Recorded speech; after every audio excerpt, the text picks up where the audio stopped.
9월의 첫날 주일 아침입니다. 9월의 시작을 주일로 시작하게 하신 하나님께 감사드리며 9월 한 달 하나님의 놀라운 은혜가 여러분들 가운데 함께하기를 축복합니다. 예수님을 닮아가는 아침, 오늘 함께 읽으실 말씀은 느헤미야 1장 1절에서 11절까지의 말씀입니다. 하가랴의 아들 느헤미야의 말이라. 아닥사스다 왕 제20년 기슬루월에 내가 수상궁에 있는데 내 형제들 가운데 하나인 하나니가 두어 사람과 함께 유다에서 내게 이르렀기로 내가 그 사로잡힘을 면하고 남아있는 유다와 예루살렘 사람들의 형편을 물은즉 그들이 내게 이르되 사로잡힘을 면하고 남아있는 자들이 그 지방 거기에서 큰 환난을 당하고 능욕을 받으며 예루살렘 성은 허물어지고 성문들은 불탔다 하는지라. 내가 이 말을 듣고 앉아서 울고 수일 동안 슬퍼하며 하늘의 하나님 앞에 금식하며 기도하여 이르되 하늘의 하나님 여호와 크고 두려우신 하나님이여 주를 사랑하고 주의 계명을 지키는 자에게 언약을 지키시며 긍휼을 베푸시는 주여 간구하나이다. 이제 종이 주의 종들인 이스라엘 자손을 위하여 주야로 기도하오며 우리 이스라엘 자손이 주께 범죄한 죄들을 자복하오니 주는 귀를 기울이시며 눈을 여시사 종의 기도를 들으시옵소서. 나와 내 아버지의 집이 범죄하여 주를 향하여 크게 악을 행하여 주께서 주의 종 모세에게 명령하신 계명과 율례와 규례를 지키지 아니하였나이다. 옛적에 주께서 주의 종 모세에게 명령하여 이르시되 만일 너희가 범죄하면 내가 너희를 여러 나라 가운데서 흩을 것이요 만일 내게로 돌아와 내 계명을 지켜 행하면 너희 쫓긴 자가 하늘 끝에 있을지라도 내가 거기서부터 그들을 모아 내 이름을 두려고 택한 곳에 돌아오게 하리라 하신 말씀을 이제 청하건대 기억하옵소서. 이들은 주께서 일찍이 큰 권능과 강한 손으로 구속하신 주의 종들이요 주의 백성이니이다. 주여 구하오니 귀를 기울이사 종의 기도와 주의 이름을 경외하기를 기뻐하는 종들의 기도를 들으시고 오늘 종이 형통하여 이 사람 앞에서 은혜를 입게 하옵소서 하였느니 그때 내가 왕의 술관원이 되었느니라. 아멘. 오늘 함께 읽으신 느헤미야 1장 1절에서 11절까지의 말씀은 우리가 잘 알고 있는 느헤미야의 기도의 내용입니다. 우리는 이미 느헤미야의 기도를 많이 들어왔을 것입니다. 그 기도가 얼마나 대단했는지, 그 기도가 정말 응답받는 기도가 될 수 있었던 이유가 무엇인지 우리는 참 많은 설교들을 통해서 또 성경 공부를 통해서 들어왔을 것입니다. 오늘 이 본문의 말씀 속에서 오늘을 살아가는 우리에게 이 느헤미야의 기도가 왜 중요하고 기억되어야 되는지를 다시 한 번 더 보기를 원하는데요. 오늘 본문의 느헤미야가 처해져 있는 상황은 2차 포로기 이후의 때입니다. 남유다가 바벨론에 의해서 멸망한 이후에 70년 동안의 징계 시간이 이어졌습니다. 70년 동안 바벨론에 그리고 이어서는 페르시아의 속국으로 속해 있어야 하는 것이 바로 징계였던 것입니다. 하나님의 징계가 오랜 기간이 이어진 이후에 우리가 잘 알고 있는 고레스 칙령, 그 고레스 왕 때에 남유다는 자유를 얻게 됩니다. 그리고 스룹바벨을 중심으로 하여서 1차 포로 귀환이 이루어지게 됩니다. 이때가 BC 537년경입니다.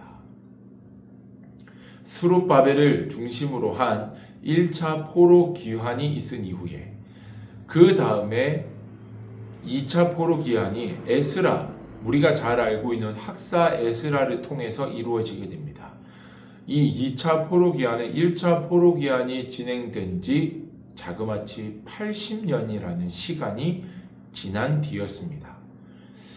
80년이라는 시간이 지난 뒤에 2차 포로 귀환이 이루어졌다는 것은 그때까지도 아직 아무런 성장과 변화들이 남유다 땅에 일어나지 않았다라는 것을 우리로 하여금 생각해 보게 하고 아직까지 돌아가지 못하고 있던 영혼들이 참 많았다라는 걸 생각하게 합니다. 에스라를 중심으로 2차 포로 귀환이 있은 이후에 오늘 본문의 느헤미야를 중심으로 3차 포로 귀환이 이루어지게 됩니다. 2차 포로 귀환이 있은 지 14년이 지난 뒤에 오늘 본문 말씀의 느헤미야는 3차 포로 귀환을 이제 남아있던 백성들과 함께 진행하게 됩니다. 나름대로 1차, 2차 포로 귀환이 있었기 때문에 느헤미야 마음 가운데 분명히 기대감이 있었을 것입니다. 유다 땅이 어느 정도 세워졌고 또 회복되었을 것이다 라는 기대가 있었을 텐데, 유다 땅에 대한 소식을 접했던 느헤미야는 그야말로 그 형편이 너무나도 처절하였다라는 것을 듣고 가슴 아파하며 하나님 앞에 기도했더라는 것입니다. 3절의 말씀이죠. 그들이 내게 이르되 사로잡힘을 면하고 남아있는 자들이 그 지방 거기에서 큰 환난을 당하고 능욕을 받으며 예루살렘 성은 허물어지고 성문은 불탔다 하는지라. 포로 귀환을 이루고 얼마 성전이 올라가지도 않았음에도 불구하고 그 성전은 무너지고 성문이 불탔다라는 사실은 느헤미야에게 참 슬픈 일이었습니다. 그리고 그 슬픔에 겨워 자신의 민족을 위해서 기도하고 있는 것입니다. 그런데 그때 정말 대단한 것이 무엇이냐면 느헤미야는 자기의 감정에 치우쳐서 기도하지 않습니다. 우리가 알고 있듯이 말씀에 의지하여 기도하고 있습니다. 하나님 앞에 기도하기를 하나님의 백성들을 불쌍히 여겨달라고, 그리고 하나님께서 세우시고 하나님께서 말씀하셨던 그 약속을 성취해달라고 기도하고 있다는 것입니다. 때로는 우리가 급하고 어려울 때는 우리의 감정에 치우쳐서 기도할 때가 많습니다. 그러나 오늘의 본문의 말씀에 느헤미야는 우리의 기도가 말씀에 근거한 기도가 되어야 함을 보여주고 있습니다. 사랑하는 여러분, 오늘의 여러분들의 기도는 어떻습니까? 그리고 여러분들의 기도는 여러분들의 감정에 치우쳐서 오늘 내게 주어진 삶 속의 어려움과 문제되는 것들을 놓고 기도하고 계시지 않습니까? 여러분들의 기도가 너무 단순하게 여러분 중심으로 흘러가고 있지 않습니까? 정말 우리가 오늘의 이 본문의 말씀 느헤미야를 통해 기억해야 되는 것은 우리의 기도가 나 중심적인, 그리고 나의 감정에 치우친 기도가 아니라 하나님의 말씀을 근거로 하여 하나님의 뜻이 우리의 삶에 이루어지기를 기도하는 것이야말로 오늘을 살아가는 우리의 모습이 되어야 함을 성경은 이야기해 주고 있습니다. 사랑하는 여러분, 그러한 마음으로 말씀에 의지하여 기도할 수 있는 여러분들의 하루가 되기를 축복합니다. 또한 말씀에 의지하여 이 나라와 이 민족을 주님 앞에 내어놓고 기도할 수 있는 성숙한 신앙이 우리의 신앙 될 수 있기를 주님의 이름으로 축복합니다. 기도하겠습니다. 좋으신 아버지 하나님, 은혜와 사랑을 감사드립니다.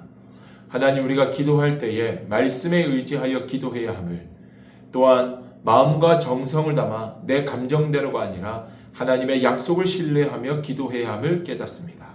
성령 하나님, 우리의 기도의 내용을 돌아볼 수 있게 하여 주시고 우리 가운데 지금도 일하고 계신 하나님을 기대하고 바라보며 성숙한 기도를 올려드릴 수 있는 우리의 믿음 되게 하여 주시옵소서. 그렇게 행하실 주님을 찬양하며 예수님의 이름으로 기도드립니다. 아멘.